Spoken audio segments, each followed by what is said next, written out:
The strike that ruins you rarely arrives with warning. It arrives with a smile.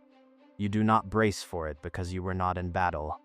You were relaxed. You were telling stories. You were handing someone your soft spots as if they were safe to hold. Enemies stand in front of you. Betrayers sit beside you. A stranger can inconvenience you. A stranger cannot reach the places you expose only to your people. That is why betrayal feels like stupidity. You replay every moment, the harmless jokes, the small pauses, the oddly timed compliments. Suddenly, everything changes color. You wanted loyalty to be the factory setting of the human heart. History does not reward that fantasy. Machiavelli wrote about people as they behave, not as we wish they behaved. His aim was not cruelty. It was clarity. And clarity removes comfort. If you assume everyone is solid until proven rotten, you are walking through hidden traps with your eyes closed. But if you learn to read patterns early, you stop being surprised. You stop being unlucky. You become deliberate. Today we break down 3 quiet tells of disloyal people. Not dramatic villains, not obvious liars. Subtle patterns. Each one has a test, and after the tests, we will discuss what you do next, because awareness without action changes nothing. Before we name the tells, we need to address the mistake that keeps inviting them in. You project your virtues. You keep your word. When you say you will show up, you show up. When you say you are loyal, you mean it. So you assume others operate on the same code. That assumption is dangerous. Trust is not a mood.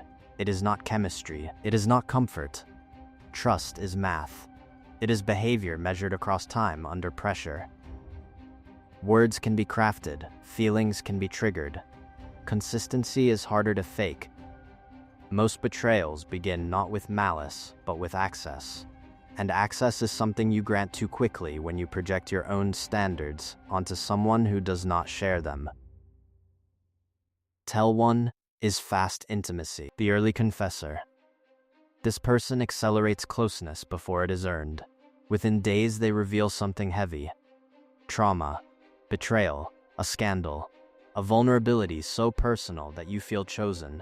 You interpret it as trust, but pause and ask a colder question. How could they know you are safe that quickly? They cannot.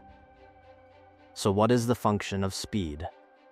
Speed bypasses evaluation. When someone discloses something intimate early, they create emotional debt. You feel pressure to reciprocate. You lower your guard. You share your fears, frustrations, insecurities. You believe you are building connection. In reality, you are creating leverage. There is another layer here. People who reveal their private life without boundaries are demonstrating a pattern. If they share too much about themselves too quickly, they will eventually share too much about you. Loyalty requires containment. If someone cannot contain their own information, they cannot contain yours. Real trust is slow. It is repetitive. It is almost boring. It is built on small promises kept consistently. It does not require dramatic confession. So you test it. The clean no. When the early confessor brings another emotional emergency or request, you respond calmly and briefly. You say you cannot engage right now. You do not justify. You do not apologize excessively. Then you observe. A stable person respects the boundary. A manipulator experiences it as rejection and escalates. Guilt, withdrawal, emotional pressure. The reaction reveals structure. If the relationship collapses because you enforced a simple boundary, it was not intimacy. It was dependency disguised as depth. Tell 2 is permanent neutrality.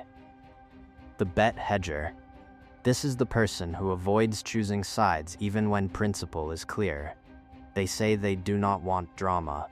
They say they see both perspectives. They present themselves as balanced. Sometimes neutrality is wisdom, but in moments where truth is obvious and harm is present, neutrality becomes self-preservation. Machiavelli warned that neutrality in conflict often earns distrust from all sides. Why? Because neutrality protects access, not values. Imagine someone lies about you. Your friend knows the truth. When asked to clarify publicly, they remain silent to avoid discomfort. That silence does not feel violent, but it permits the harm to continue. The bet hedger values universal approval more than loyalty. They want every door open. They want to remain welcome in every room. But someone who stands for nothing cannot stand with you when it matters. Test it deliberately. Create a low-stakes moment that requires commitment. Ask where they stand on a decision. Hold silence. Do not rescue them from discomfort. If they dodge, delay, or wait to see what others choose, you have data. Loyalty costs social friction. If they avoid friction at all cost, they will avoid it when you need them most. Tell 3 is loud virtue. The moral performer. This person advertises goodness. They frequently declare that they hate drama, that they value honesty, that they are deeply empathetic. They build a visible moral identity. Real integrity rarely needs announcement. It is visible in behavior. Performative morality often functions as armor. It discourages scrutiny. There is a psychological mechanism behind this. When people feel insecure about a trait, they sometimes over-signal the opposite.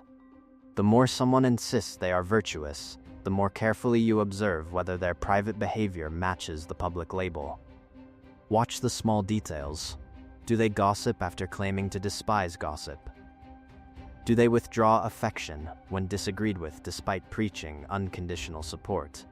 Do they require applause for ordinary decency? Then, apply the test.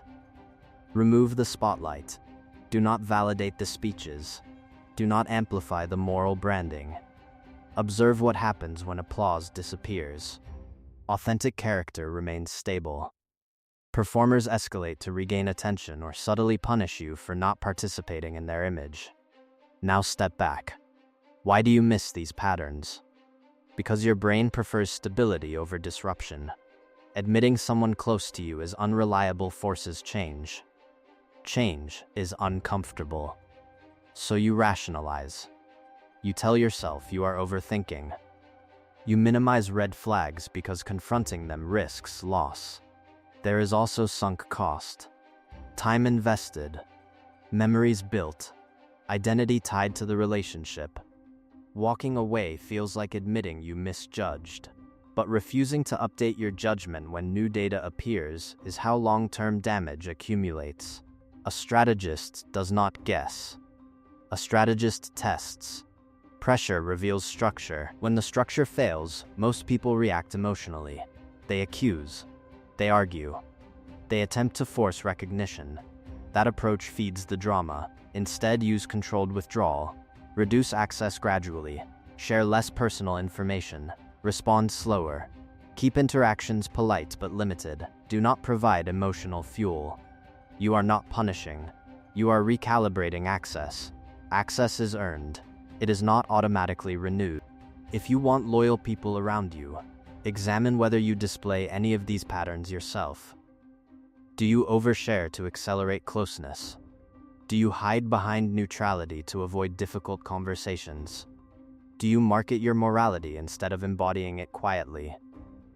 Discernment without humility becomes arrogance. The goal is not to become cynical. It is to become calibrated. Calibration means you categorize people accurately.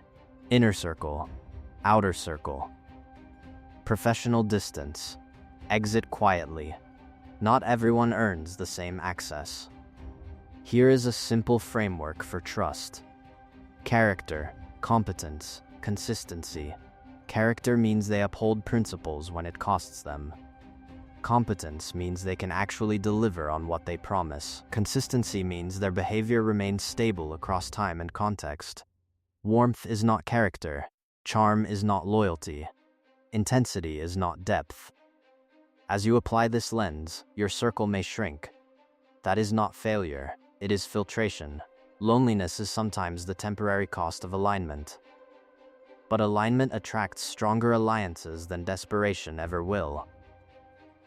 In the end, Loyalty is not declared, it is demonstrated under pressure. Trust slowly. Verify quietly.